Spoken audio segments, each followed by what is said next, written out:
देश जिस परिस्थिति में जा रहा है, मेरा मानना है कि मैं चर्चा जब अपने साथी लोगों की सुनता हूं सत्ता पक्ष की, तो डॉक्टर मनमोहन सिंह उससे गायब रहते हैं।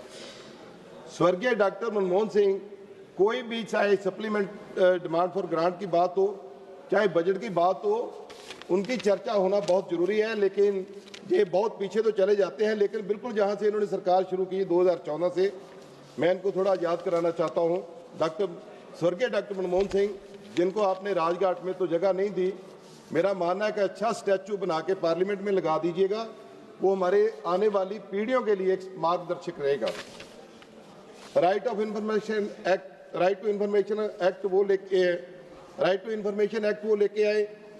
मनरेगा जैसी स्कीम जो गरीबों के लिए है, डॉक्टर मनमोहन सिंह जी लेके आए। Right to education act doctor Manmohan Singh ji के यूपीए सरकार के समय में आया। इंडो यूएस जैसी न्यूक्लियर डील 2008 में उन्होंने सक्सेसफुल पास की, जब ग्लोबल रिसेशन चल रहा था 2008 में। ये थे डॉक्टर मनमोहन सिंह। आज भी लोग याद करते हैं, यूपीए के समय में सिलेंडर 350 का था, आज 1200 के पार है। यूरिया का खाद 400 रुपए में था, आज 1200 के पार है। पेट्रोल 60 का था, आज 95 है। 55 का डीजल था, आज 85 का है। 50,000 का बाइक आता था, आज 90,000 का है। डिस्चार्ज जो कॉमन है हर बंदे के लिए 150 का था, आज 500 का हो गया है। ड्राइविंग लाइसेंस 250 का बनता था, आज 5,000 का है।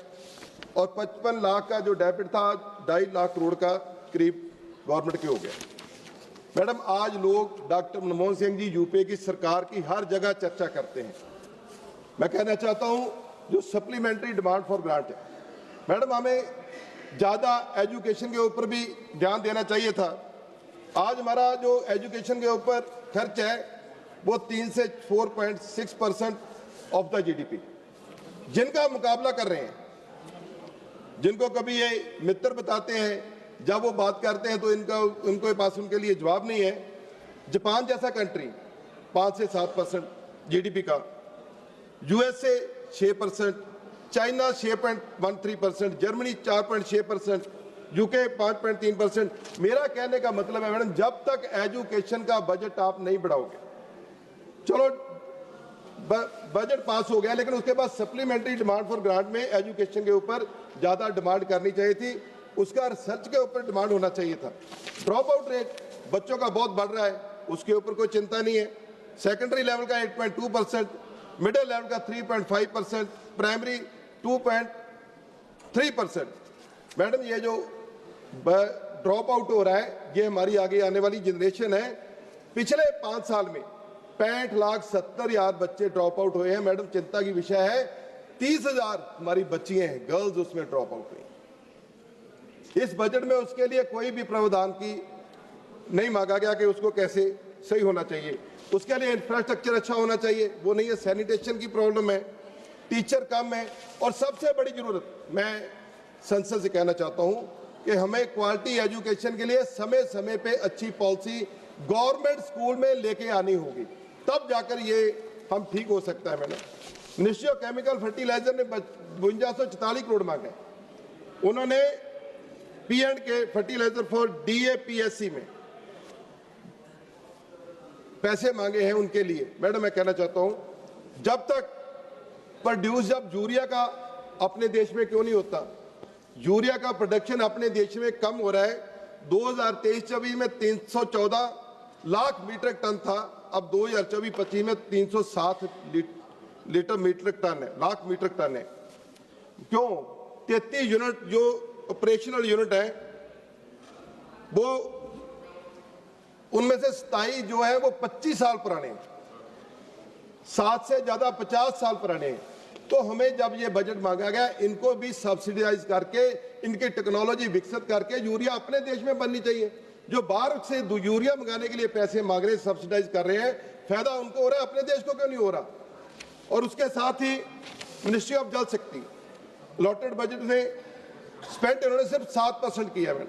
मैं उसके ऊपर भी ध्यान देना चाहता हूँ। पंजाब में फ्लड्स आए, पंजाब में करीब बहुत बड़ी जो आपदा थी, फ्लड्स की वजह से घर खत्म हो गए, एग्रीकल्चर लैंड खत्म होगी। मैडम, ये इन्होंने बोला जाकर, पहले तो प्रधानमंत्री जी नाराज है पंजाब से वैसे ही, क्योंकि जब से कृषि कानून वापस लिए हैं उसके बाद कोई ना कोई पंजाब के साथ छेड़छाड़ ऐसी होती है कि उधर के जो इनके पार्टी के लोग हैं उनको भी नहीं पता होता, तो फिर यू टर्न भी लेते हैं। इन्होंने बोला 1600 करोड़ हम देके जाएंगे। मैडम जो स्कीम है केंद्र की उनको उसमें डाल रहे हैं, जबकि 1600 करोड़ कैश चाहिए था। जैसे इन्होंने मणिपुर के लिए, लद्दाख के लिए अलग बजट रखा था, तो पंजाब के लिए क्यों नहीं जी? अब ये कहते हैं 12,000 करोड़ सरकार के पास पड़ा है, वो कहते हैं हमें खर्चने की इजाजत नहीं है। उसका जो नुकसान है वो वहां के लोग, किसान, मजदूर जिनके घर गिर गए हैं। मैडम आज सर्दी है, -2 डिग्री पे टेम्परेचर चला जाएगा, उनको कौन सहायता देगा? घर बन नहीं रहे।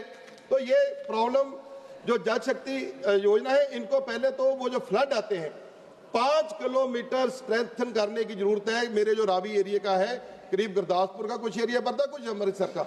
और मैं आपके ध्यान में लेना चाहता हूँ, ये जल शक्ति मिनिस्टर नोट करें कि जो भी बांध बने पूरा कंक्रीट का अच्छा बांध बनना चाहिए। ये मिट्टी का बनाते हैं, वहां गोलमाल हो जाता है, हर बार फ्लड आते हैं वो चला जाता है, कोई इंक्वायरी भी उसकी कोई नहीं होती।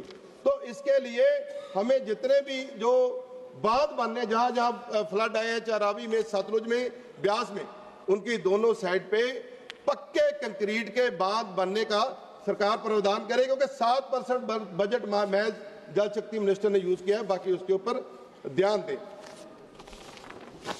Ministry of agriculture and fertiliser, madam farmer की इंक्रीज जो इनकम है, इन्होंने 6,000 रुपया देते हैं साल का फार्मर को।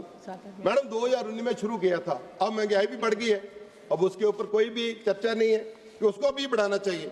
जो बॉर्डर के किसान है, मैडम ये सबका है, जो बॉर्डर के किसान है उसके ऊपर हमें ज्यादा चर्चा करने की जरूरत है, क्योंकि जब गोली चलती है वो आमने सामने होता है, उसको तो जॉब भी नहीं मिलती, हर समय लड़ाई के लिए वो तैयार रहता है, लेकिन उसके ऊपर कोई भी ध्यान नहीं है। मैं मिनिस्ट्री होम से कहता हूँ, ड्रग्स का बड़ा इशू है, हजारों क्विंटल ड्रग जो पंजाब में कभी तो मुंद्रा पोर्ट से आ रहा है, उसके ऊपर कोई नहीं है, उसके ऊपर कोई। देखिए किसी की कार में कोई नजायज एक दारू की बोतल पकड़ी जाए ना जी, नजायज, तो उसकी कार के मालिक पे पर्चा हो जाता है। तो टनों के हिसाब से जो मुंद्रा पोर्ट पे, डानी की पोर्ट पे ड्रग पकड़ा जाता है, उसके ऊपर कोई कार्रवाई नहीं है। तो एंटी ड्रोन सिस्टम मैडम होना चाहिए था। ठीक है, ठीक है। जो हमारे नहीं, एक मिनट मैडम, अभी तो शुरू हुआ है जी, अभी ठीक है, अभी तो मैडम शुरू किया है। नहीं मैडम प्लीज, मैडम जो एंटी ड्रोन सिस्टम है, देखिए खत्म डरा को मैडम, ये मुद्दा है, बॉर्डर स्टेट का मुद्दा है, बॉर्डर से अकेला मैडम मैं बोल रहा हूँ, और किसी को मौका नहीं है। मैडम बॉर्डर का ड्रग्स का है, इसको टेररिज्म के तौर पे लिया जाए। 1000 किलो ड्रग पकड़ रहे हैं, वेपन पकड़ रहे, पाकिस्तान भेज रहा है। मैडम 2 लाख लोग मारे गए पहले आतंकवाद में, अब ड्रग की भेंट चढ़े हैं, इनके ऊपर जो नहीं सकती। इस सप्लीमेंट्री डिमांड में, ग्रांट में एक भी पैसा उसके लिए नहीं मांगा गया। कैसे प्रोटेक्ट करना है बॉर्डर? 50 किलोमीटर बीएस के पास है। और दूसरी, जब इतनी आपदा हम झेलते हैं, तो जब बॉर्डर है जो खुलने की बात हम करते हैं, ठीक है हमारे हालात ठीक नहीं है, लेकिन मैडम अफगानिस्तान आगे तक हम जा सकते हैं। हमें देखिए, एक मिनट मैडम, देखिए बार पंजाब देश के साथ खड़ा रहता है। मैडम प्लीज, एक ही मिनट। मैडम देखिए, जो मेट्रो सिटी से लोग आते हैं, ये अपनी तरक्की तो कर लेते हैं, बॉर्डर वाले की बात, बॉर्डर में तरक्की नहीं होती बॉर्डर डिस्ट्रिक्टों में। मैडम जो पंजाब को देखो, बीएमबी में आपने इन्होंने छेड़छाड़ की, यूनिवर्सिटी का मसला इन्होंने खड़ा कर दिया, चंडीगढ़ का मसला इन्होंने खड़ा कर लिया, 131 सौ लेने आते हैं। क्यों बार बार पंजाब को छेड़ते हैं? राजधानी देनी, हरियाणा हमारा छोटा भाई है, उसको नई राजधानी बना दो, हमारा तो पेरेंट्स आके उसके ऊपर, उस राजधानी के ऊपर, लेकिन उसके लिए कोई चिंता नहीं है, सिर्फ राजनीति करने की चिंता है। मैडम देखिए अमृतसर, देखिए मैडम मैं कंप्लीट करता हूँ। मैडम अमृतसर एक ऐसा सिटी है जो बाई रोड, बाई ट्रेन और बाई एयर इंटरनेशनल कनेक्टेड है। मैडम वहाँ मेडिसिटी बनानी चाहिए अच्छी, वहाँ आईटी हब होना चाहिए, वहाँ का यूथ है उसके लिए कोई एम्प्लॉयमेंट नहीं है। पहले 2%, अब इन्होंने हमारा कोटा फिक्स कर दिया यूथ जंग में। मैडम जब हम लड़ने वाले लोग हैं, हम शुरू से लड़ाई लड़ते हैं दुश्मनों के साथ, तो हमारा कोटा का कम करते हो, और नहीं और तो हमारा जो फौज का कोटा है उसको तो ओपन कर दो। हमारे ऊपर इतना टेररिज्म का, इतना ड्रग सिस्टम का मतलब दिक्कत रहती है। मैं सबके बाद ये पढ़ के बंद करने लगा। मैडम एंड में मैं कहना चाहता हूँ, कदे वंडिया गया, कदे लुटिया गया, पंजाब जिन्नी बार उठिया करके धोखेबाजियां सुटिया गया, ਹਾਲੇ ਜਿਉਂਦੇ ਨੇ ਅਣਖਾਂ ਵਾਲੇ ਪੰਜਾਬੀ, ਜੁਰਤ ਰੱਖਦੇ ਨੇ ਪੰਜਾਬ ਬਚਾਉਣ ਦੀ। ਭਾਵੇਂ ਤੁਸੀਂ ਕੁਝ ਕਰੋ ਜਾਂ ਨਾ ਕਰੋ, ਪਰ ਅਸੀਂ ਦੇਵਾਂਗੇ ਗਵਾਹੀ